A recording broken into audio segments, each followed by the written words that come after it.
हमारी कंपनी के कर्मचारियों को रोज सुबह पार्किंग के लिए झगड़ना न पड़े। मैंने 2 मिलियन खर्च करके इस इमारत का पूरा बेसमेंट पार्किंग लॉट अपने नाम कर लिया था, लेकिन जब अचानक से भारी तूफान और बारिश आई तो मेरी ही पत्नी को उस सिक्योरिटी गार्ड के कैप्टन ने पार्किंग के गेट पर ही रोक दिया। मैंने तुरंत उसे फोन लगाया और कहा, तुम अभी कहाँ हो? बारिश बहुत तेज हो रही है, गाड़ी मत चलाना, किसी सुरक्षित जगह पर रुक जाओ। फोन पर उसकी घबराई हुई आवाज आई, मैं तुम्हारी कंपनी के नीचे ही हूँ, लेकिन उन्होंने पार्किंग का गेट बंद कर रखा है। सिक्योरिटी गार्ड मुझे अंदर नहीं जाने दे रहा।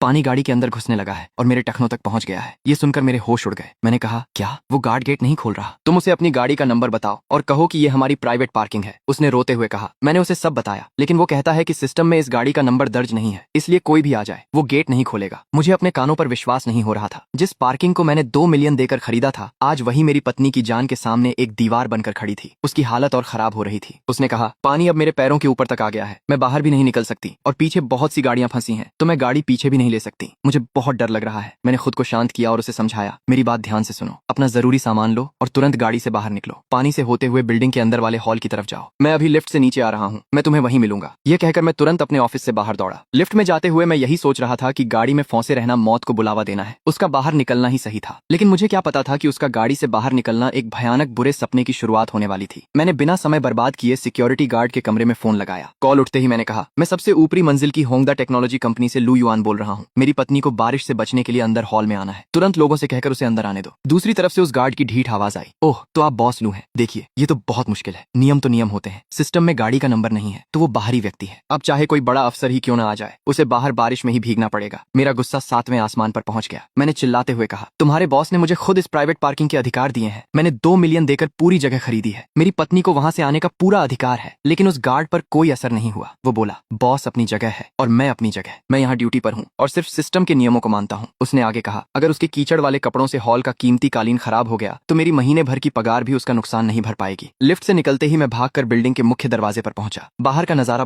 बहुत डरावना था। मूसलाधार बारिश हो रही थी और पानी का बहाव बेहद तेज था। मैं उसे ढूंढने की कोशिश कर रहा था। तभी मेरे फोन पर बिल्डिंग के ग्रुप चैट के मैसेज आने लगे। मैंने फोन देखा तो मेरे होश उड़ गए। उस गार्ड ने मेरी पत्नी की पानी में खड़ी हुई तस्वीरें ग्रुप में भेज दी थी और लिखा था, सब ध्यान दें, यह औरत अपनी खटारा गाड़ी लेकर हमारी वीआईपी पार्किंग में जबरदस्ती घुसने की कोशिश कर रही थी। मैंने इसे वहीं पानी में रोक दिया। तस्वीर में मैंने देखा कि वो अपने हाथों में एक बर्तन को कसकर पकड़े हुए थी। वो बर्तन उस सूप का था जो उसने मेरे लिए बनाया था। कल रात ही मैंने उससे कहा था कि मुझे सूप पीना है और वो इस भयंकर बारिश में सिर्फ मेरे लिए वो सूप लेकर आई थी। अब वो पानी में फंसी थी और लोग ग्रुप में उसकी तस्वीर देखकर उसका मजाक उड़ा रहे थे। ग्रुप में लोग तरह तरह की बातें कर रहे थे। एक ने लिखा, बहुत बढ़िया किया, ये एक शानदार बिल्डिंग है, यहाँ ऐरे गहरे लोगों का आना मना है। दूसरे ने कहा, ऐसी औरतों को मैंने बहुत देखा है जो हमारी मुफ्त पार्किंग का फायदा उठाना चाहती हैं, इसे बाहर ही डूबने दो। किसी और ने लिखा, बिल्कुल सही, अगर ये अंदर आई तो पूरा कालीन गंदा कर देगी और कीचड़ की बदबू महीनों तक नहीं जाएगी। ये सब पढ़कर मेरी आंखों में आंसू आ गए। मुझे लगा था कि जब मैं उन्हें बताऊंगा कि वो मेरी पत्नी है तो शायद वो लोग चुप हो जाएंगे और उसे अंदर आने देंगे, लेकिन मैं गलत था। कुछ लोगों की जुबान उस कंक्रीट की दीवार से भी ज्यादा कठोर होती है जिसे तोड़ना नामुमकिन है। उस बदतमीज गार्ड ने ग्रुप में मुझे टैग करते हुए लिखा, बॉस लू, भले ही यह आपकी पत्नी हो, लेकिन नियम तो सबके लिए बराबर है। वो पूरी तरह कीचड़ में सनी है। यह जगह कोई शरणार्थी शिविर नहीं है। उसे कहिए कि सामने वाले बस स्टैंड के नीचे जाकर छिप जाए। यहाँ जबरदस्ती अंदर घुसने की क्या जरूरत है? अब मुझसे और बर्दाश्त नहीं हुआ। मैं फोन बंद करके सीधा उस तूफानी बारिश में बाहर निकल पड़ा। बाहर का मंजर खौफनाक था। मेरी नजर सामने पड़ी जहाँ वो उस तेज और गहरे गंदे पानी के बीचों बीच खड़ी थी। उसका पूरा शरीर भीग चुका था, लेकिन उसने अब भी उस सूप के बर्तन को अपने सीने से लगा रखा था। मैंने पूरी ताकत से आवाज लगाई, सितोंग। मुझे देखते ही उसके चेहरे पर थोड़ी राहत आई और उसने मुझे पुकारा। मैं भागकर पानी में गया और उसके पास पहुंचा। मैंने तुरंत अपनी जैकेट उतारकर उसे पहना दी। मैंने उसे गले लगाते हुए कहा, अब सब ठीक है, मैं आ गया हूँ। वो कांपते हुए बोली, ये पानी बहुत ठंडा है, मैं तो ठीक से खड़ी भी नहीं रह पा रही थी, लेकिन देखो मैंने सूप को गिरने नहीं दिया, ये अभी भी गर्म है। मेरी आंखें भर आईं। वो पिछले आधे घंटे से इस बर्फीले पानी में खड़ी थी, अपनी जान की परवाह किए बिना, और मुझसे मिलते ही उसकी पहली चिंता मुझे वो सूप देने की थी। उस पल मुझे ऐसा लगा जैसे किसी ने मेरे दिल को मुट्ठी में लेकर जोर से भींच दिया हो। मैंने गुस्से से पलटकर उस गार्ड के केबिन की तरफ देखा। वो मजे से अंदर बैठकर अपनी कुर्सी पर आराम फरमाते हुए फोन चला रहा था और हम पर हंस रहा था। सितोंग ने मेरा हाथ पकड़ते हुए कहा, छोड़ो ना, अब हम चलते हैं। लेकिन मैं उसे उस हाल में छोड़ने वाला नहीं था। मैं उसे साथ लेकर सीधा उस गार्ड के केबिन की तरफ बढ़ा। केबिन के पास पहुंचकर मैंने शीशे पर जोर से हाथ मारा और चिल्लाया, दरवाजा खोलो। उसने आराम से शीशा खिसकाया और ढीठपन से बोला, अरे बॉस लू, आप खुद नीचे आ गए? इतनी तेज बारिश में आपको बहुत तकलीफ हुई होगी। मैंने गुस्से से कहा, मैंने तुम्हें दरवाजा खोलने के लिए कहा था, उसे अंदर जाने दो। वो फिर उसी बेशर्मी से बोला, बॉस लू, मैंने आपसे पहले ही कहा था, बिना मैनेजर की लिखित अनुमति के चाहे कोई भी आ जाए मैं दरवाजा नहीं खोलूंगा। अनुमति? ये कमीना अंदर आराम से एसी की हवा खा रहा था और मेरी पत्नी बाहर ठंडे पानी में कांप रही थी और इसे लिखित अनुमति चाहिए थी। मैंने मन ही मन ठान लिया, ठीक है, मैं इस बात को हमेशा याद रखूंगा। मैंने सितोंग से कहा, चलो हम सीधे मुख्य हॉल से अंदर चलेंगे। आज मैं भी देखता हूँ कि तुम्हें अंदर जाने से कौन रोकता है। वो झिझकते हुए बोली, लेकिन वो लोग कह रहे थे कि कालीन गंदा हो जाएगा। मैंने कहा, क्या एक इंसान की जान से ज्यादा उस कालीन की कीमत है? तुम बस मेरे साथ चलो। हम जैसे ही आगे बढ़े मैंने सुना कि वो गार्ड अपने वॉकी टॉकी पर चिल्ला रहा था, हॉल में सब ध्यान दें, वो कीचड़ वाली औरत उसी तरफ आ रही है, उसे किसी भी कीमत पर अंदर मत घुसने देना, उसका पैर उस महंगे कालीन पर बिल्कुल नहीं पड़ना चाहिए। अंदर से जवाब आया, समझ गए। मैंने बिना कुछ सोचे सितोंग को अपनी बाहों में उठा लिया। वो बहुत कमजोर हो चुकी थी। बोली, मेरे पैरों में कुछ महसूस नहीं हो रहा है। मैंने उसे तसल्ली देते हुए कहा, बस हम पहुंचने ही वाले हैं, अंदर जाकर तुम्हें गर्मी मिलेगी, सब ठीक हो जाएगा। हम जैसे तैसे हॉल के अंदर पहुंचे। मैंने उसे एक सुरक्षित जगह खड़ा किया और कहा, तुम यहीं रुको, मैं तुम्हारे लिए एक तौलिया लेकर आता हूँ। उसने धीरे से हामी भरी, लेकिन तभी लाल बालों वाली एक महिला मैनेजर वहां आ धमकी। उसने उंगली दिखाते हुए जोर से चिल्लाकर कहा, वहीं रुक जाओ, तुम्हें अंदर आने की हिम्मत किसने दी? क्या तुम दोनों अंधे हो जो तुम्हें दिखाई नहीं देता? गाइज, रिसेंटली मुझे एक नया क्रिकेट प्लेटफॉर्म देखने को मिला और ऑनेस्टली इसका इंटरफेस और एक्सपीरियंस काफी अच्छा लगा। रजिस्ट्रेशन का प्रोसेस भी बहुत सिंपल है और अकाउंट कुछ ही क्लिक्स में क्रिएट हो जाता है। इस प्लेटफॉर्म पर क्रिकेट से जुड़े अलग अलग फीचर्स और अपडेट्स देखने को मिलते हैं। अगर आप रेगुलर क्रिकेट फैन हैं और टी20, ओडीआई या दूसरे टूर्नामेंट्स को क्लोजली फॉलो करते हैं तो एक बार प्लेटफॉर्म को एक्सप्लोर करके देख सकते हैं। नए यूजर्स के लिए 70,000 रुपीज तक का वेलकम बोनस का ऑफर अवेलेबल हो सकता है। रजिस्ट्रेशन के वक्त प्रोमो कोड NINLI100 यूज करके करंट ऑफर और एलिजिबिलिटी डिटेल्स चेक कर सकते हैं। लिंक और प्रोमो कोड कमेंट सेक्शन में दिया हुआ है। ज्वाइन करने से पहले प्लेटफॉर्म के टर्म्स एंड कंडीशंस और एलिजिबिलिटी डिटेल्स जरूर पढ़ लें। ये इटली से मंगाया गया हाथ से बुना हुआ बेहद कीमती शुद्ध कालीन है। तुमने इसे अपने गंदे जूतों से खराब कर दिया है। क्या तुम इसकी कीमत भी चुका सकती हो? उस लाल बालों वाली औरत की चीखती और अपमानजनक आवाज पूरी लॉबी में गूंज रही थी। तभी वहां एक अधेड़ उम्र का सूट पहना हुआ आदमी भी आ गया। बजाय हालात को समझने के वह उल्टे सुरक्षा कर्मियों पर चिल्लाने लगा कि क्या वे सब मर गए हैं। वह चीख रहा था कि इस भिखारिन को तुरंत धक्के मारकर बाहर निकालो, इसकी वजह से पूरी लॉबी में दरिद्रता की बदबू आ रही है। मेरी पत्नी पूरी तरह से सहम गई थी। उसने नम आंखों से मेरी तरफ देखा और कांपते हुए स्वर में कहा कि हमें यहाँ से चलना चाहिए, लेकिन मैं वहां से 1 इंच भी हिलने वाला नहीं था। मैंने अपनी पत्नी को रोका और ठान लिया कि आज मैं भी अपनी आंखों से देखूंगा कि मेरी पत्नी को हाथ लगाने की जुर्रत इस शहर में कौन करता है। उस लाल बालों वाली औरत का अहंकार 7वें आसमान पर था। उसने हमें घृणा भरी नजरों से देखा और मुंह बनाते हुए कहने लगी कि हम गरीबों की सड़ी हुई गंध उसके ऊपर भी आ रही है। उसने ताना मारा कि हमें अपनी औकात में रहना चाहिए और देखना चाहिए कि हम किस आलीशान जगह पर खड़े हैं। तभी उस औरत ने अपनी सारी हदें पार कर दी। उसने अचानक आगे बढ़कर मेरी पत्नी को जोर से धक्का दे दिया। मेरी पत्नी का संतुलन बिगड़ गया। मेरे लिए लाया गया स्टील का वो सूप का बर्तन हवा में उछलकर दूर जा गिरा और मेरी पत्नी जमीन पर गिर पड़ी। उसकी नाजुक कलाई फर्श से रगड़ खाकर छिल गई थी और वहां से खून की बूंदें रिसने लगी थीं। वह दर्द से कराह उठी, लेकिन उस औरत को जरा भी पछतावा नहीं था। वह अब भी अपनी बेशर्मी पर अड़ी थी और निर्दयता से मुस्कुराते हुए कह रही थी कि जो लोग बात नहीं मानते उन्हें ऐसे ही जलील होना पड़ता है। वह अधेड़ आदमी भी अपनी हैसियत के गुरूर में हमें खाना पहुंचाने वाले मजदूर समझकर हमारी बेइज्जती करने लगा। मैं तुरंत भागकर अपनी पत्नी के पास घुटनों के बल बैठ गया। वह रोते हुए दर्द से कह रही थी कि उसने जानबूझकर उनका कालीन गंदा नहीं किया था, बल्कि उस औरत ने उसे धक्का दिया है। लेकिन वह लाल बालों वाली औरत चिल्ला चिल्लाकर झूठा नाटक करने लगी कि मेरी पत्नी का पैर खुद ही फिसला था और अब वह अपनी गलती छिपाने के लिए उस पर झूठा इल्जाम लगा रही है। मेरा खून खौलने लगा था। मैंने अपनी आंखों में भरे ठंडे क्रोध के साथ उस औरत को घूरा और पूछा, धक्का किसने दिया? लेकिन वो अपनी अकड़ में अंधी हो चुकी थी। उसने फिर से गार्ड्स को बुलाया ताकि हम पागलों को बाहर फेंकवा सके। उस अधेड़ आदमी ने भी मेरे करीब आकर मुझे धमकाते हुए कहा कि क्या मैं बाहर से आई एक जंगली औरत के लिए इस पूरी इमारत के लोगों से दुश्मनी मोल लेना चाहता हूँ? जंगली औरत? उसने मेरी पत्नी को जंगली औरत कहा। ठीक उसी पल मेरे अंदर कुछ टूट गया। वो मेरा धैर्य नहीं था, वो मेरे संस्कार नहीं थे, बल्कि एक सभ्य और शांत इंसान होने का जो मुखौटा मैंने अब तक इस दुनिया के लिए पहन रखा था वो हमेशा के लिए टूट चुका था। तभी पुलिस वहां पहुंच गई। उन्होंने आते ही पूछा कि यहाँ हंगामा कौन कर रहा है। उस औरत ने बिना 1 सेकंड की देरी किए तुरंत हमारी तरफ उंगली उठाई और कहा कि हमने जबरदस्ती इस इमारत में घुसकर उनका कीमती कालीन गंदा कर दिया है और अब हमें इसका भारी हर्जाना भरना ही होगा। पुलिस अधिकारी ने मेरी पत्नी की तरफ देखकर पूछा कि क्या ये वही महिला है? उस औरत ने फिर से झूठ बोला कि मेरी पत्नी बिना किसी पास के अंदर घुस आई थी। अब चुप रहने की बारी मेरी नहीं थी। मैंने आगे बढ़कर शांत लेकिन एक बेहद खौफनाक और दृढ़ स्वर में पुलिस को बताया, मेरा नाम लू युआन है और मैं इसी इमारत की सबसे ऊपरी मंजिल पर स्थित होंगदा टेक्नोलॉजी का मालिक हूँ। ये सुनकर उनके चेहरों का रंग उड़ गया। मैंने आगे कहा, यह मेरी पत्नी है। बाहर भारी बारिश हो रही थी, इसलिए यह केवल आसरा लेने अंदर आई थी, लेकिन इस औरत ने बिना किसी कारण के इसे धक्का देकर गिरा दिया जिससे इसे चोट आई है। उस औरत ने हड़बड़ाते हुए फिर से झूठ बोलने की कोशिश की, लेकिन पुलिस अधिकारी ने सख्ती से कह दिया कि निगरानी कैमरे की रिकॉर्डिंग देखने पर सब सच सामने आ जाएगा और पुलिस को झूठी रिपोर्ट देने पर सीधे जेल की सजा होती है। यह सुनकर वह अधेड़ आदमी अंदर तक कांप गया और अपनी जान बचाने के लिए इसे एक गलतफहमी बताने लगा। वह सुरक्षा नियमों का झूठा बहाना बनाने लगा। सीधे आंखों में आंखें डालकर पूछा पूछा कि क्या उनके सुरक्षा नियम किसी इंसान की जान से बढ़कर हैं? अगर आज हो जाता तो क्या वे इसकी जिम्मेदारी लेते? पुलिस ने उस औरत का नाम और कंपनी पूछी। उसने डरते हुए बताया कि उसका नाम वांग में हुआ है और वह डिंगशेंग फाइनेंस से है। मैंने अपनी पत्नी का हाथ पकड़ा और उसे धीरे से उठाया। वह अब भी डरी हुई थी और मुझसे कह रही थी कि हमें कोई परेशानी नहीं चाहिए, लेकिन मैंने उसके हाथ को थामते हुए कहा कि यह अब परेशानी की बात नहीं बल्कि इंसाफ की बात है। पुलिस ने कहा कि वे कैमरे की रिकॉर्डिंग देखकर कानूनी कार्रवाई करेंगे और हमें अस्पताल जाकर चोट की रिपोर्ट दर्ज करानी चाहिए। पुलिस और वे दोनों लोग वहां से चले गए। लॉबी में फिर से शांति छा गई, जैसे कुछ हुआ ही न हो। लेकिन मुझे अच्छी तरह पता था कि कुछ बातें यूं ही नहीं भुलाई जा सकती। उन्होंने मेरी पत्नी के साथ जो भी किया है, मैं उसका 10 गुना ज्यादा दर्द उन्हें वापस करूंगा। लिफ्ट में मैंने सबसे ऊपरी मंजिल का बटन दबाया, लेकिन मेरे मन के अंदर तबाही का एक अलग ही स्विच ऑन हो चुका था। ऑफिस पहुंचकर मैंने उसे अपनी सूखी कमीज दी और सोफे पर आराम करने को कहा। उसे इस बात का ज्यादा दुख था कि मेरे लिए लाया गया सूप गिर गया, लेकिन मेरे लिए दुनिया में उसकी सलामती से बढ़कर कुछ नहीं था। मैंने तुरंत अपना फोन उठाया और अपने आदमी लाओ झोऊ को फोन मिलाया। मैंने उससे पूछा कि हमारे पास मिट्टी ढोने वाले कितने भारी डंपर ट्रक खाली हैं। उसने बताया कि पूरे 20 ट्रक खाली हैं। मेरा लहजा बर्फ की तरह ठंडा था। मैंने आदेश दिया, सभी 20 ट्रकों में जल्दी सूखने वाला गाढ़ा गीला सीमेंट भरो और तुरंत होंगियो इमारत के पास ले आओ। उसे लगा कि मैं कोई नई इमारत बनाने जा रहा हूँ, लेकिन मैंने कहा कि मुझे बेसमेंट की भूमिगत पार्किंग के चारों रास्तों को पूरी तरह से सील करना है। जो भी नुकसान या परेशानी होगी उसकी पूरी जिम्मेदारी मेरी होगी। मैं खुद वहां मौजूद रहूंगा। पत्नी ने मुझे जाते देखा तो उसने घबराकर कहा कि मैं कोई मूर्खता भरा काम न करूं, लेकिन मैंने उससे कहा कि मैं कोई मूर्खता नहीं कर रहा, बल्कि वही कर रहा हूं जो किया जाना चाहिए। आज मैं उन्हें दिखाऊंगा कि असली नियम, असली ताकत और असली हैसियत क्या होती है। कुछ ही देर बाद नीचे लॉबी में अचानक किसी भयानक भूकंप जैसा कंपन महसूस होने लगा। शीशे के बाहर का नजारा देखकर उन घमंडी लोगों के पैरों तले जमीन खिसक गई। एक या दो नहीं, पूरे 20 विशालकाय भारी डंपर ट्रक हॉर्न बजाते हुए उस इमारत को चारों तरफ से घेर चुके थे। लाओ झोऊ ने भागते हुए आकर मुझे रिपोर्ट दी कि सभी 20 ट्रक जल्दी सूखने वाले सीमेंट से लबालब भरे हुए हैं और मेरे आदेश का इंतजार कर रहे हैं। मैंने पार्किंग के रास्तों की ओर उंगली उठाई और बिना पलक झपकाए अपना अंतिम आदेश दिया, सबको पूरी तरह से सील कर दो। ट्रक पीछे होने लगे। वह लाल बालों वाली औरत और वह आदमी दहशत में शीशे के पास आ गए। उन्हें समझ आ गया कि मैं सच में पागल हो चुका हूँ। वह आदमी पागलों की तरह चीखने लगा कि उसकी करोड़ों की मेबैक कार अभी भी नीचे बेसमेंट में खड़ी है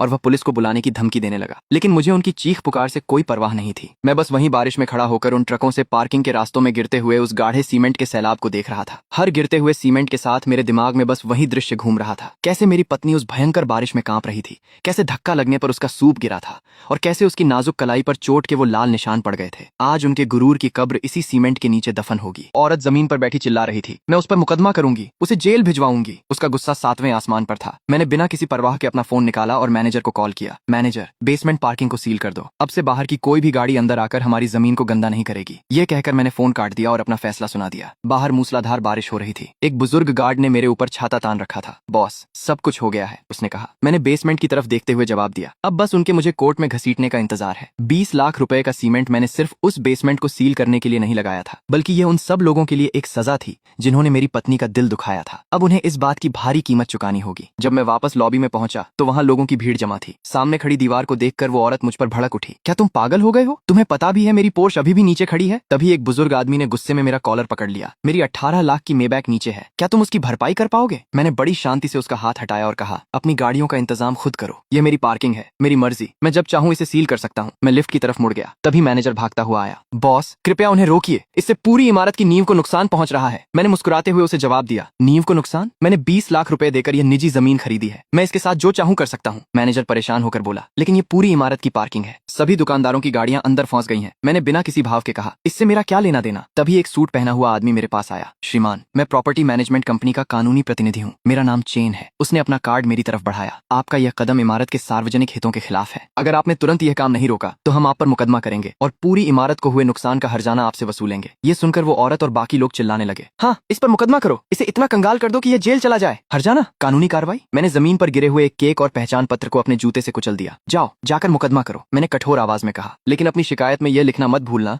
कि आज तुम लोगों ने मेरी पत्नी को धक्का दिया था। एक एक बात साफ साफ लिखना। फिर देखते हैं कि जज तुम लोगों को जानबूझकर चोट पहुंचाने की सजा देता है या मुझे अपनी निजी संपत्ति का इस्तेमाल करने की। लिफ्ट में कदम रखते ही बाहर खड़े पुलिस वाले मुझे घूरने लगे, लेकिन मुझे किसी का डर नहीं था। लिफ्ट के दरवाजे बंद हो गए और मैं ख्यालों में खो गया। वो लोग सोच रहे हैं कि मैं डर जाऊंगा, लेकिन वो भूल गए हैं कि बारिश के पानी में कांपती हुई वो मेरी पत्नी थी। जिसे जमीन पर धक्का दिया गया वो मेरी पत्नी थी। जिसे उस दिन भिखारन कहकर अपमानित किया गया वो मेरी पत्नी थी। यह अपमान मैं कभी बर्दाश्त नहीं करूंगा। इस पाई पाई का हिसाब मैं लेकर रहूंगा, ये मेरा खुद से वादा है। मैं पूरी तरह भीगा हुआ अपने ऑफिस पहुंचा। मुझे इस हालत में देखकर मेरी पत्नी घबरा गई। तुम इतने भीग कैसे गए? जल्दी से कपड़े बदल लो, उसने मेरी ठंडी पड़ चुकी हथेलियों को अपने हाथों में लेते हुए कहा। कोई बात नहीं, मैंने सब संभाल लिया है। मैंने उसे तसल्ली दी। उसकी आंखों में चिंता थी। मैंने खिड़की से सब देखा। क्या तुमने सच में वो बेसमेंट सील कर दिया? क्या यह 20 लाख रुपए का नुकसान उठाना सही सही था? मैंने उसके चेहरे को देखते हुए कहा, तुम पूछती हो कि यह सही था या नहीं? वो 20 लाख रुपए उस बारिश की भरपाई नहीं कर सकते जिसमें तुम भीगी थी। वो तुम्हारे हाथ की कलाई पर लगे इस घाव को नहीं मिटा सकते, लेकिन कम से कम अब उन लोगों को हमेशा याद रहेगा कि तुम कोई भिखारन नहीं बल्कि लू युआन की पत्नी हो। अगली सुबह जब मेरी आंख खुली तो वो मेरे पास शांति से सो रही थी। मैंने उसे जगाना सही नहीं समझा और चुपचाप बालकनी में आकर मैनेजर वांग को कॉल किया। मैनेजर वांग,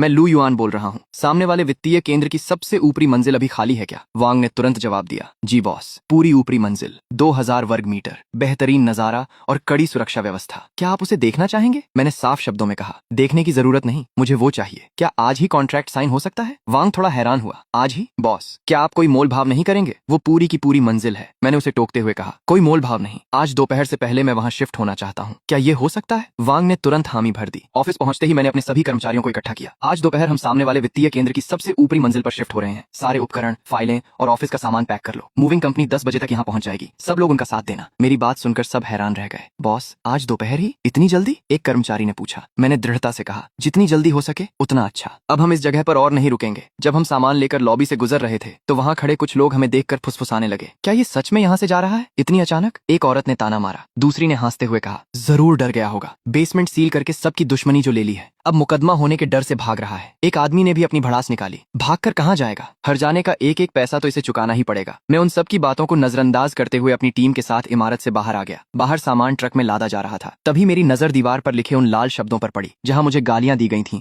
और पैसे लौटाने की मांग की गई थी। वो सोच रहे थे कि मैं हार मानकर भाग रहा हूँ। मैंने एक हल्की सी मुस्कान के साथ सोचा, सोचने दो इन्हें जो सोचना है। तभी कैप्टन झांग मेरे पास आए। उनकी आंखों में आंसू थे। लू युआन, बेसमेंट सील हो गया है, मेरा गार्ड रूम भी अब नहीं रहा। मुझे नहीं पता अब मुझे कहाँ नौकरी मिलेगी। उनकी बात सुनकर मुझे थोड़ा दुख हुआ, लेकिन मेरा फैसला अटल था। अपना ख्याल रखना कैप्टन। बस इतना कहकर मैं अपनी कार में बैठ गया और वहां से निकल गया। मेरे नए और शानदार ऑफिस में मेरी पत्नी एक बर्तन लेकर आई। नए ऑफिस का पहला खाना। उसने मुस्कुराते हुए कहा, मैंने तुम्हारे लिए ताजा सूप बनाया है। उसकी यह परवाह देखकर मेरी आंखें भर आईं। शुक्रिया, मैंने भारी आवाज में कहा। उसने मुझे गले से लगा लिया और प्यार से बोली, शुक्रिया तो मुझे कहना चाहिए, मेरी इतनी रक्षा करने के लिए तुम्हारा बहुत बहुत धन्यवाद। मैंने उसे करीब लेते हुए कहा, तुम मेरी पत्नी हो, हम दोनों एक ही हैं। इस नए ऑफिस के साथ हमारी एक नई शुरुआत हो रही थी। मुझे लगा था कि यहाँ से चले जाने के बाद सब खत्म हो जाएगा, लेकिन मुझे पता था कि कुछ लोग तब तक चैन से नहीं बैठेंगे जब तक वो खुद को पूरी तरह बर्बाद न कर लें। मैं अपने काम में व्यस्त था। तभी मेरी पत्नी कॉफी लेकर आई। थोड़ी देर आराम कर लो, पिछले कुछ दिनों से तुम बहुत काम कर रहे हो, उसने फिक्र जताते हुए कहा। मैंने मुस्कुराकर जवाब दिया, कोई बात नहीं, ये नया ऑफिस उस पुरानी जगह से बहुत बेहतर और आरामदायक है। तभी मेरे फोन पर मैसेज आने लगे। मैंने देखा तो वो उन व्यापारियों का ग्रुप चैट था। वहाँ हाहाकार मचा हुआ था। लोग लिख रहे थे कि पुरानी इमारत पूरी तरह से बर्बाद हो गई है। पार्किंग सील होने की वजह से गाड़ियां सड़क पर खड़ी हैं और रोज चालान कट रहे हैं। 1/3 किराएदार पहले ही जगह छोड़कर जा चुके हैं और अब वो इमारत किसी भूतिया हवेली जैसी लग रही है। प्रॉपर्टी मैनेजमेंट वाले भाग गए हैं। गार्ड्स भी नौकरी छोड़ चुके हैं। और तो और उस घमंडी अध्यक्ष की कंपनी भी दिवालिया होने की कगार पर है। बेसमेंट के बंद होने से उसकी महंगी गाड़ियां और लाखों का काम सब मलबे में दब गया है। क्या देख रहे हो? मेरी पत्नी ने पूछा। मैंने फोन बंद करते हुए कहा, कुछ नहीं, बस सामने वाले आपस में लड़ रहे हैं। उसने थोड़ी चिंता से पूछा, क्या वो लोग ठीक हैं? क्या तुम अब भी उनके बारे में सोच रहे हो? मैंने आराम से कॉफी का घूंट लिया और बोला, मुझे अब उनकी कोई परवाह नहीं है। उस दिन जो हुआ उसे लेकर अब मेरे मन में कोई गुस्सा नहीं। मेरी पत्नी ने मुझसे पूछा, लोग ऐसे क्यों होते हैं? मैंने उसका हाथ थामते हुए कहा, क्योंकि कुछ लोगों को कभी अपनी गलती दिखाई ही नहीं देती। वे हमेशा दूसरों को, अपनी किस्मत को या समाज को दोष देते हैं, लेकिन वे यह भूल जाते हैं कि जैसा बीज बोओगे वैसा ही फल मिलेगा। मेरी बात सुनकर उसने मुस्कुराते हुए पूछा, तुम सही कह रहे हो, रात के खाने में क्या खाओगे? मैं तुम्हारे लिए बना दूंगी। उसकी यह मासूमियत देखकर मेरे मन में बस एक ही ख्याल आया, मैं उसकी इस भलाई के कारण उन लोगों को माफ नहीं कर सकता और ऐसा दिखावा तो बिल्कुल नहीं कर सकता कि कुछ हुआ ही नहीं। रात का समय था। मैं अपने ऑफिस में शहर की रोशनियों को देख रहा था। तभी मेरे फोन की घंटी बजी। वह पुराने मैनेजर झाओ का कॉल था। फोन उठाते ही वह गिड़गिड़ाने लगा, बॉस लू,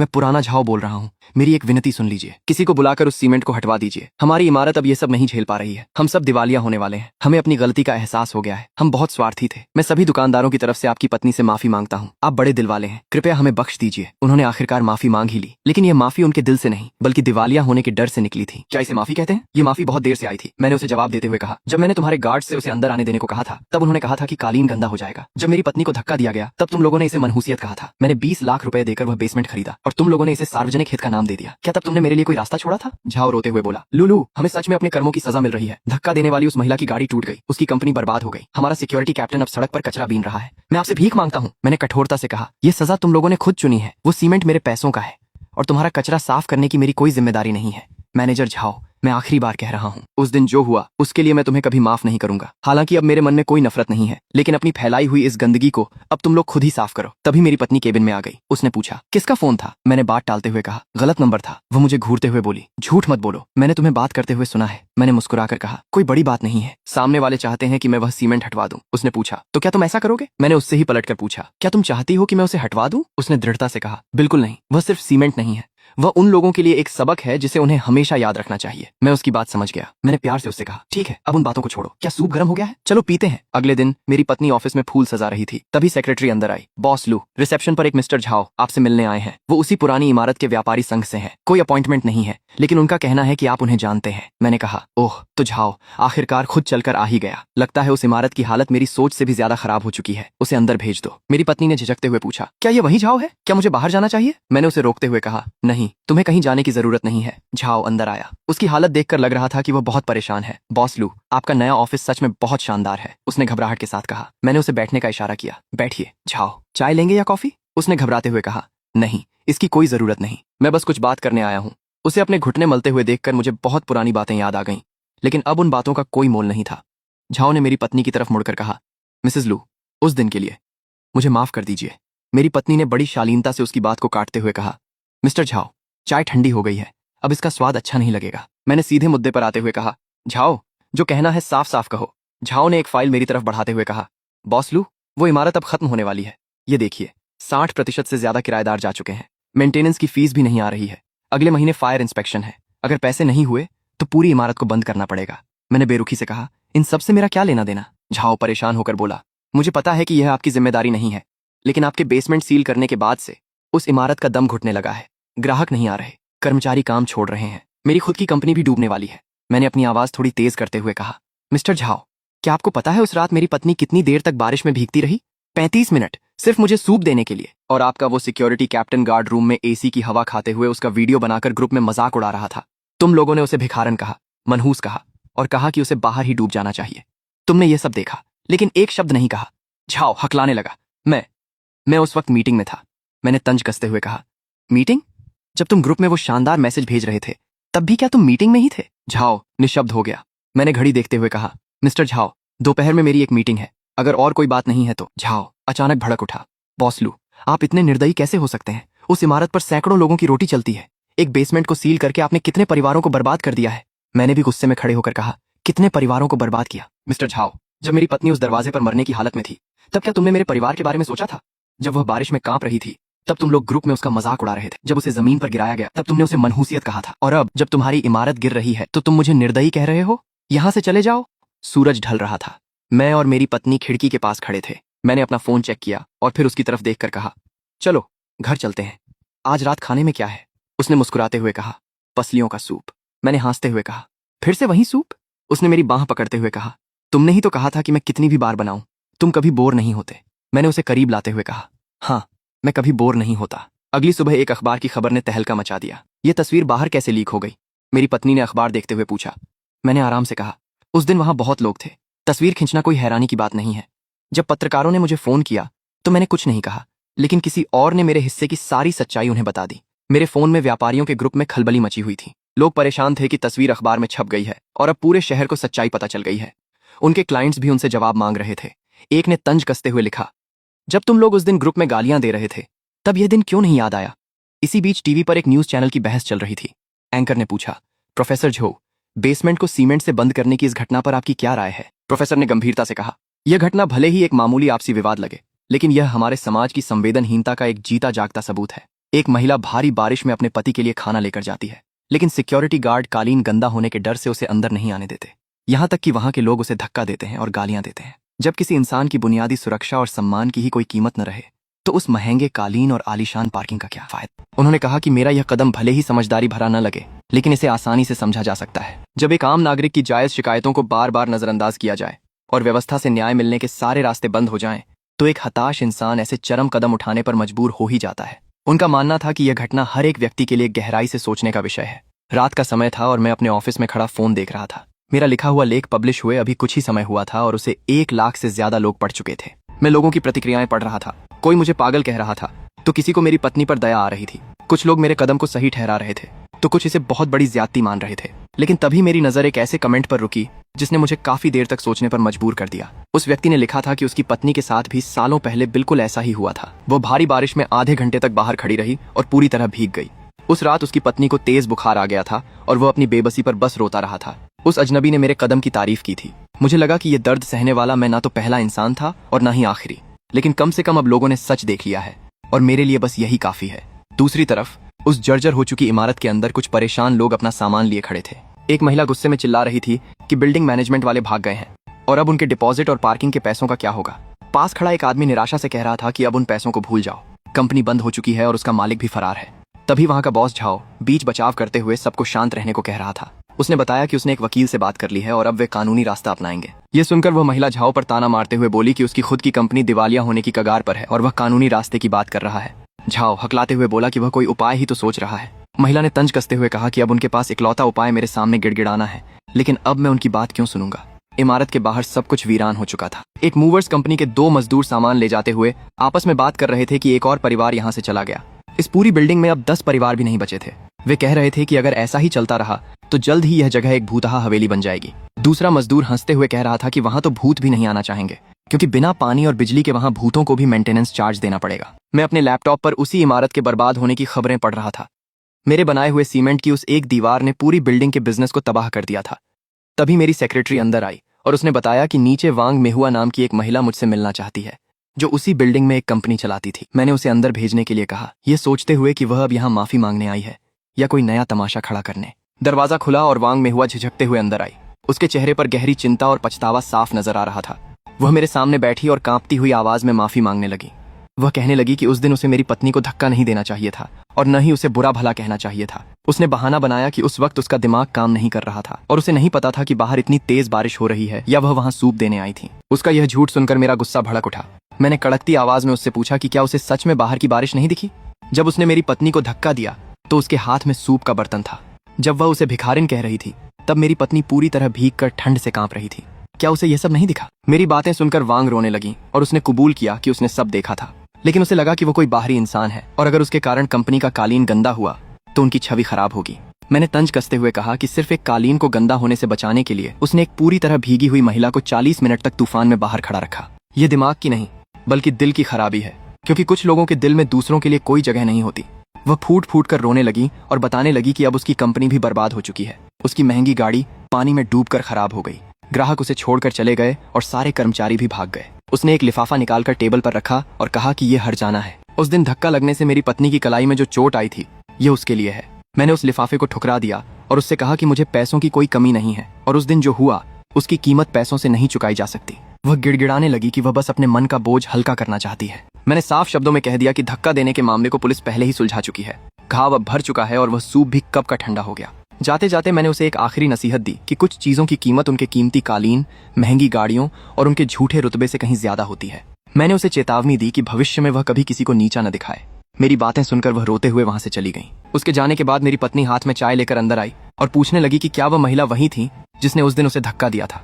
मैंने हामी भरते हुए बताया कि वह माफी मांगने और हर्जाना देने आई थी, क्योंकि उसकी कंपनी अब डूब चुकी है। मेरी पत्नी ने कहा कि वह महिला बहुत बदल गई है, कमजोर और बूढ़ी लग रही है। मैंने पूछा कि क्या उसे अब भी उस पर गुस्सा आता है। उसने मुस्कुराकर कहा कि पहले आता था, लेकिन अब उसकी हालत पर सिर्फ तरस आता है। मेरी पत्नी ने मुझे सीमेंट का एक टुकड़ा दिखाया और पूछा कि अगर उस दिन गार्ड ने बैरियर उठा दिया होता और उसे अंदर जाने दिया होता तो क्या आज ये सब होता। मैंने उसे समझाते हुए कहा कि अगर वो दीवार नहीं होती तो हमारी खोई हुई इज्जत कभी वापस नहीं आती। बीते हुए कल में अगर जैसी कोई चीज नहीं होती, जो होना था वो हो चुका है। उन्होंने अपना रास्ता चुना और हमने अपना। अब हर कोई अपने अपने रास्ते पर है। उधर उस खाली हो चुकी बिल्डिंग में बॉस झाओ का शानदार ऑफिस भी पूरी तरह उजड़ चुका था। एक मजदूर उसे चाबियां सौंपकर वहां से चला गया। झाओ उस खाली कमरे को देखकर भावुक हो रहा था। उसने 20 साल की कड़ी मेहनत से एक छोटे से बेसमेंट से शुरू करके इस पूरी मंजिल पर अपना साम्राज्य खड़ा किया था और आज वो फिर से एक खाली कमरे में खड़ा था। मेरी बनाई हुई वह दीवार तो अब भी वहीं थी, लेकिन उसका सब कुछ छिन चुका था। वह अपनी बिल्डिंग के उद्घाटन की पुरानी तस्वीर को देखकर उदास हो रहा था। तभी उसके वकील का फोन आया। वकील ने उसे बताया कि अगले महीने उसके घर की भी नीलामी होने वाली है। झाओ ने भारी मन से फोन रख दिया। अब उसके पास रहने के लिए भी कोई जगह नहीं बची थी और उसे किराए का मकान ढूंढना था। 20 साल में बनाया हुआ घर पल भर में मिट्टी में मिल गया। उसे अपनी पत्नी का ख्याल आ रहा था, जिसने हमेशा उसका साथ दिया, और आज वह उसे एक छत भी नहीं दे सकता था। वह निराशा से बस यही सोच रहा था कि आखिर यह सब शुरू कैसे हुआ। शाम के धुंधलके में बॉस झाओ अपनी उस बर्बाद हो चुकी बिल्डिंग के बाहर खड़ा था। तभी कबाड़ बीनने वाली एक बुजुर्ग महिला उसके पास आई और पूछने लगी कि क्या वह भी यहाँ कुछ खोजने आया है। झाओ ने हैरानी से उसकी तरफ देखा। बुजुर्ग महिला ने उसे बताया कि यहाँ बहुत से लोग कुछ न कुछ खोजने आ चुके हैं। कोई अपनी गाड़ी ढूंढने आया, कोई अपना पैसा, तो कोई अपनी खोई हुई इज्जत। लेकिन सच तो यह है कि अब यहाँ किसी को कुछ नहीं मिलने वाला, सब कुछ अंदर ही दफन हो गया। बूढ़े झाओ की आवाज में एक अजीब सी निराशा थी। जब मैं अपनी कंपनी की इमारत से बाहर निकला तो वह सीढ़ियों पर बैठा था। उसने मुझे देखकर कहा कि वह मुझसे मिलने नहीं, बस यहाँ से गुजर रहा था। मैंने भी औपचारिकता निभाते हुए कहा, बहुत समय बाद मिले झाओ। उसकी आंखों में आंसू थे। उसने बताया कि उसकी कंपनी, उसका घर, सब कुछ खत्म हो गया है। मुझे पता था। उसने उस दिन लोगों के समूह में अपनी पत्नी द्वारा कही गई बातों के लिए माफी मांगी। वह बहुत शर्मिंदा था। मैंने उसे शांत करते हुए कहा कि जो बीत गया सो बीत गया, उसे यह सब याद करने की जरूरत नहीं है। लेकिन उसके मन का बोझ कम नहीं हो रहा था। उसने मुझसे पूछा कि क्या मैं उससे नफरत करता हूँ। मैंने साफ कह दिया, नहीं, मैं खुद से नफरत करता हूँ। दूसरों से नफरत करना बहुत थका देने वाला काम है। मैंने अपनी जेब से एक कार्ड निकाला और उसे देते हुए कहा कि मेरे एक दोस्त की कंपनी में लोगों की जरूरत है, तुम्हारा अनुभव वहां काम आएगा। वेतन बहुत ज्यादा नहीं है, लेकिन गुजारा हो जाएगा। वह हैरान था कि वह मेरा यह एहसान कैसे चुकाएगा। मैंने उससे कहा कि उसे कुछ चुकाने की जरूरत नहीं है, यह मैंने उसके लिए नहीं किया है। मैं बस यह नहीं चाहता कि मेरी पत्नी को लगे कि इस दुनिया में केवल नफरत बची है। अपनी गाड़ी में बैठते हुए मैंने शीशे से उसे देखा। मैंने उसे एक रास्ता दे दिया था, लेकिन उस पर चलना उसे खुद ही था। कुछ कर्ज इंसान को खुद ही चुकाने पड़ते हैं। उसी शाम जब झाओ अपने एक छोटे से टूटे फूटे कमरे में पहुंचा तो उसकी पत्नी ने उसे खाना परोसा। वह अपनी हार पर माफी मांगने लगा, लेकिन उसकी पत्नी ने उसका हाथ थाम कर कहा कि उसका जिंदा रहना ही सबसे बड़ी बात है। तब झाओ ने उसे मेरे द्वारा दी गई नौकरी के बारे में बताया। उसने अपनी पत्नी से कहा कि मेरी बात सही थी, खुद से नफरत करने वाले के पास सुधरने का मौका होता है। वह अपना कारोबार और घर नहीं बचा पाया, लेकिन वह खुद को और अपने परिवार को तो बचा ही सकता है। उसके लिए बस इतना ही काफी था। कुछ दिनों बाद मेरे दफ्तर में जियांग चेंगे विश्वविद्यालय के समाज शास्त्र के प्रोफेसर झोउ मिंगयुआन मुझसे मिलने आए। मेरी पत्नी भी वहीं थी और उसने प्रोफेसर को चाय दी। प्रोफेसर ने हमें अपने शोध पत्र का पहला मसौदा दिखाया। उसका शीर्षक था उदासीनता की कीमत, सीमेंट से बंद जमीन के नीचे की पार्किंग का एक समाज शास्त्रीय अध्ययन। प्रोफेसर ने यह लेख इसलिए नहीं लिखा था कि कौन सही है या कौन गलत, बल्कि वह लोगों को यह याद दिलाना चाहते थे कि जब समाज में केवल स्वार्थ और अपना फायदा ही मायने रखने लगता है तो अंत में उसकी कीमत सभी को चुकानी पड़ती है। मैंने उनसे पूछा कि क्या उन्हें लगता है कि इसे पढ़ने के बाद लोग बदलेंगे। उनका जवाब था, सब नहीं बदलेंगे, लेकिन अगर 100 में से एक इंसान भी किसी को धक्का देने, गाली देने या उसका रास्ता रोकने से पहले एक बार सोच ले तो उनका यह लेख लिखना सफल हो जाएगा। मेरी पत्नी ने प्रोफेसर की बातों को ध्यान से सुना। उसने प्रोफेसर से कहा कि वह उस दिन की घटना को दोबारा याद नहीं करना चाहती। प्रोफेसर ने तुरंत कहा कि वह उन हिस्सों को हटा देंगे जिससे उसे परेशानी हो रही है, लेकिन मेरी पत्नी ने मना कर दिया। उसने बस एक ही अनुरोध किया कि लेख के अंत में एक पंक्ति जोड़ दी जाए। उसने कहा कि उस दिन वह केवल अपने पति को सूप देने जा रही थी। उसका इरादा किसी पार्किंग में जबरदस्ती घुसने, किसी की जगह लेने या किसी के महंगे कालीन को गंदा करने का बिल्कुल नहीं था। वह बस अपने पति तक खाना पहुंचाना चाहती थी। प्रोफेसर ने उसकी बात मान ली और वह पंक्ति जोड़ने का वादा किया। प्रोफेसर के जाने के बाद हम दोनों खिड़की के पास खड़े थे। मेरी पत्नी ने पूछा कि उस इमारत का अब क्या होगा। मैंने बताया कि शायद कोई बिल्डर उसे खरीद कर दोबारा बनाएगा, लेकिन उस सीमेंट की दीवार को तोड़ने में बहुत समय लगेगा। वह उदास हो गई। उसने कहा कि दीवार टूटने के बाद भी अंदर रखी गाड़ियां और लोगों का सामान तो खराब हो ही चुका है। मैंने उससे पूछा कि वह उन लोगों के लिए दुखी क्यों हो रही है। उसने कहा कि यह दुख नहीं, अफसोस है। अगर उस दिन सुरक्षाकर्मी ने बहस नहीं की होती, अगर किसी ने उसे धक्का नहीं दिया होता, अगर लोगों ने थोड़ी सी भी इंसानियत दिखाई होती तो यह सब नहीं होता। मैंने उसका हाथ अपने हाथों में लिया और समझाया कि अगर उस दिन सब कुछ सामान्य भी रहता तो भी वे लोग किसी और बात पर आपस में लड़ पड़ते, क्योंकि उनके दिलों में केवल वे खुद बसते हैं, कोई और नहीं। लेकिन उस घटना ने मुझे एक बात सिखा दी थी कि अपने दिल में किसी और को जगह देना दुनिया की हर चीज से ज्यादा जरूरी है। इस बात को 3 महीने बीत चुके थे। वह सीमेंट की दीवार आज भी वहीं खड़ी थी, लेकिन उस इमारत में रहने वाले लोग कई बार बदल चुके थे। कुछ चीजें जब एक बार टूट जाती हैं तो उन्हें दोबारा जोड़ा नहीं जा सकता। उस दिन का घमंडी सुरक्षाकर्मी अब वहां कूड़ा बीनने को मजबूर था। तभी वहां एक महिला आई, वही महिला जिसने कभी बहुत अहंकार दिखाया था। आज वह भी परेशान थी। उसकी महंगी कार पानी में डूबकर बर्बाद हो चुकी थी और वह सुरक्षाकर्मी से अपने पैसे वापस मांग रही थी। लेकिन अब कौन उसकी सुनता। सुरक्षाकर्मी ने भी उसे ताना मारते हुए कहा कि प्रबंधन वाले तो भाग गए, अब वह चाहे तो उस सीमेंट की दीवार पर जाकर मुकदमा कर दे। उनका अहंकार उन्हीं पर भारी पड़ चुका था। मैं अपने दफ्तर में बैठा काम कर रहा था। तभी मेरी पत्नी फिर से मेरे लिए सूप लेकर आई। सूप पीते हुए उसने मुझसे पूछा कि क्या मैं अभी भी उस दिन के बारे में सोचता हूँ, क्या मुझे उन लोगों का ख्याल आता है। मैंने मुस्कुराकर कहा, सोचता तो हूँ, लेकिन नफरत या पछतावे के साथ नहीं। मैंने ये समझ लिया है कि कुछ लोग इस लायक ही नहीं होते कि उन पर नफरत करने में समय बर्बाद किया जाए। नफरत करना बहुत थका देता है, लेकिन वह इस लायक है कि मैं अपनी पूरी ताकत लगाकर उसकी रक्षा करूं। 20 लाख का वह सीमेंट केवल एक पार्किंग को बंद करने के लिए नहीं था। मुझे यह समझने में 3 महीने लग गए।